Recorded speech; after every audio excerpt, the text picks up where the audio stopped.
உலகம் ஒரு பொது போரோட விளிம்புல நிக்குதா? வாங்க, இன்னைக்கு உலக அமைதிய பத்தி சில முக்கியமான கேள்விகளை எழுப்புற சில ஆதாரங்களை நாம ஆழமா அலசி ஆராயலாம். பார்க்கறதுக்கு ரொம்ப அமைதியா இருக்கிற மாதிரி தெரியற இந்த உலகத்துக்குள்ள ஒரு மூணாவது உலகப் போர் மெதுவா உருவாகிட்டு இருக்கா? இந்த ஒரு கேள்வியோட தான் நம்மளோட இன்னைக்கு அலசலே ஆரம்பிக்குது. பாருங்க, வெளியில பெரிய சண்டைகள் எதுவும் நடக்கலங்கிறதுக்காக எல்லாம் அமைதியா இருக்குன்னு அர்த்தம் இல்ல. உள்ளுக்குள்ள பல பதற்றங்கள் புகஞ்சிட்டே இருக்கு. சரி, வாங்க இத பத்தி இன்னும் கொஞ்சம் ஆழமா பார்க்கலாம். அப்போ இந்த மறைமுகமான அறிகுறிகளை நாம புரிஞ்சுக்க ஒரு பெரிய போருக்கு தூண்டுதலா இருக்கக்கூடிய 5 முக்கிய அச்சுறுத்தல்களை மையமா வச்சுதான் இந்த முழு அலசலையும் நம்ம பார்க்க போறோம். சரி, நம்ம பார்க்க போற பெரிய அச்சுறுத்தல் என்னன்னா, இந்த உலகம் 2 பெரிய அரசியல் கோஷ்டிகளா பிரியறது தான். யோசிச்சு பாத்தீங்கன்னா, இது கிட்டத்தட்ட போன உலகப் போர்களுக்கு முன்னாடி இருந்த ஒரு சூழலை நமக்கு ஞாபகப்படுத்துது இல்லையா? இங்க பாருங்க, ஆதார சொல்றபடி 2 முக்கிய முகாம்கள் இருக்கு. ஒன்னு அமெரிக்காவும் அதன் கூட்டாளி நாடுகளும் வழி நடத்துற ஒரு அணி. இன்னொன்னு சீனாவையும் ரஷ்யாவையும் மையமா வச்சிருக்கிற ஒரு அணி. இந்த உலகளாவிய பிளவு எவ்வளவு பெருசுங்கிறத இந்த ஸ்லைட் ரொம்ப தெளிவா நமக்கு காட்டுது.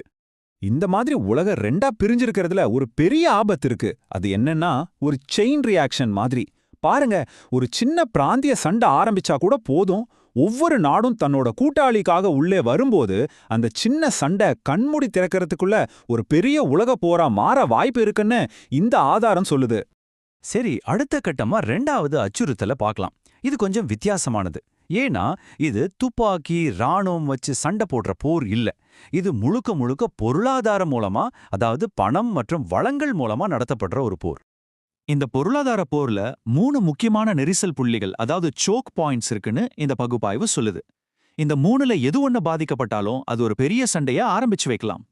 இதுல ரொம்ப முக்கியமா கவனிக்க வேண்டியது டாலருக்கு வர்ற சவால். சீனா, ரஷ்யா மாதிரியான பெரிய நாடுகள் இப்போ வேணும்னே அமெரிக்க டாலர்ல வர்த்தகம் பண்றத தவிர்க்கறாங்க. இது பார்க்கறதுக்கு ஒரு சாதாரண வர்த்தக மாற்ற மாதிரி தெரியலாம், ஆனா உண்மையில இது அமெரிக்காவோட உலக பொருளாதார ஆதிக்கத்து மேல நடத்தப்படுற ஒரு நேரடி தாக்குதலா கூட பார்க்கப்படுது. அடுத்தது செமிகண்டக்டர் சிப்ஸ். இந்த சார்ட்டை பாருங்க, எவ்வளவு முக்கியமான விஷயம்னு புரியும். இன்னைக்கு உலகத்துல இருக்க அதிநவீன சிப்கள்ல கிட்டத்தட்ட 60லிருந்து 85% வரைக்கும் உற்பத்தி பண்றது ஒரே ஒரு இடம்தான், தைவான். அப்போ யோசிச்சு பாருங்க, இந்த சிப்கள் இல்லாம நம்ம போன், கார்ல இருந்து ஆரம்பிச்சு அதிநவீன ஏவுகணைகள் வரைக்கும் எதுவுமே இயங்காது, எல்லாமே நின்னுடும். அதனாலதான் இந்த சிப் சப்ளையை யார் கட்டுப்படுத்துறாங்கன்றது ரொம்ப ரொம்ப முக்கியம். ஒருவேளை தைவான்ல ஏதாவது ஒரு சண்டை மூண்டா அது மொத்த உலகத்தோட டெக்னாலஜி மற்றும் பாதுகாப்பு துறையையே முடக்கி போட்டுடும். சரி, இப்போ இந்த பொருளாதார அரசியல் பதற்றங்கள்லாம் சேர்ந்து உலகத்துல சில இடங்களை ரொம்பவே சூடாக்கி வச்சிருக்கு. இந்த இடங்கள்ல ஒரு சின்ன பொறி விழுந்தா கூட அது பெரிய போரா வெடிக்க வாய்ப்பு இருக்கு. அது என்னென்ன இடங்கள்னு பார்க்கலாம். இங்க பாருங்க, இந்த ஆதாரம் குறிப்பிடுற 3 முக்கிய நெருக்கடி பகுதிகள் இதுதான். உக்ரைன், தைவான், அப்புறம் தெற்காசியாவுல இந்தியா பாகிஸ்தான் எல்லை பகுதி. இதுல என்ன ஒரு சிக்கல்னா, இந்த ஒவ்வொரு சண்டையிலையும் உலக வல்லரசுகளோட கூட்டணிகள் சம்பந்தப்பட்டிருக்கு. அதனால இதுல எது பத்திக்கிட்டாலும் அது மத்த பெரிய நாடுகளையும் உள்ள இழுத்துடும் அபாயம் இருக்கு. 4வதா நம்ம பார்க்க போற அச்சுறுத்தல் ஒரு புதுவிதமான ஆயுத போட்டி. இது பழைய மாதிரி யார்கிட்ட அதிகம் பீரங்கி இருக்கு, எக்குவ வீரர்கள் இருக்காங்க என்ற போட்டி இல்ல. இப்போ போட்டி எல்லாமே வேகம், குறித்தப்பாம எவ்வளவு தூரம் தாக்க முடியும் மற்றும் யார்கிட்ட அதிநவீன டெக்னாலஜி இருக்குங்கிறத பத்தி தான்.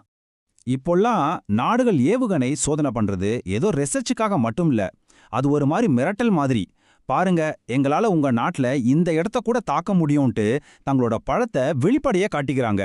இது எதிரி நாடுகளுக்கு கொடுக்கப்படுற ஒரு நேரடி எச்சரிக்கைன்னு இந்த ஆய்வு சொல்லுது. இங்க ஒரு முக்கியமான விஷயம் சொல்லப்பட்டிருக்கு பாருங்க. இன்னைக்கு போர்கள் டேங்கிகள் வச்சோ காலாட்படை வச்சோ நடத்தப்படுறதில்ல. அது சில மணி நேரத்துல, ஏன் சில நிமிடங்கள்ல கூட முடிவுக்கு வந்துடுது. இது எதை காட்டுதுன்னா, அதிவேக ஹைப்பர்சானிக் ஏவுகணைகள் வந்த பிறகு பல நாள் நடக்கிற தரைப்போர்களுக்கு வேலையே இல்லாம போயிடுச்சு. வெறும் 30 நிமிஷம், ஆமா நீங்க கேட்டது சரிதான், வெறும் அரை மணி நேரத்துல ஒரு எதிரி நாட்டோட பெரிய நகரங்களை எல்லாம் செயலிழக்க செஞ்சிட முடியும்னு இந்த ஆதாரம் சொல்லுது. இதுதான் நவீன போரோட பயங்கரமான வேகம். அடுத்த உலகப் போர் நடந்தா அது ரொம்ப வேகமாவும் நினைச்சு பார்க்க முடியாத அளவுக்கு பேரழிவாவும் இருக்கும்.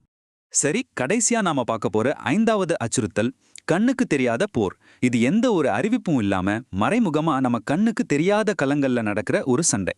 ப்ராக்ஸி வார், அதாவது பதிலாட் போர்னு சொல்லுவாங்க. இதுக்கு ரஷ்யா உக்ரைன் சண்டை ஒரு நல்ல உதாரணம்.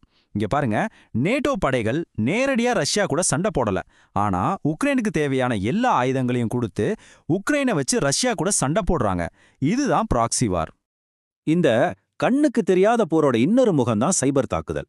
யோசிச்சு பாருங்க, ஹேக்கர்ஸ் ஒரு நாட்டோட டிஜிட்டல் பாதுகாப்புக்குள்ள நுழைறாங்க. தேசிய மின் இணைப்பை துண்டிக்கிறாங்க.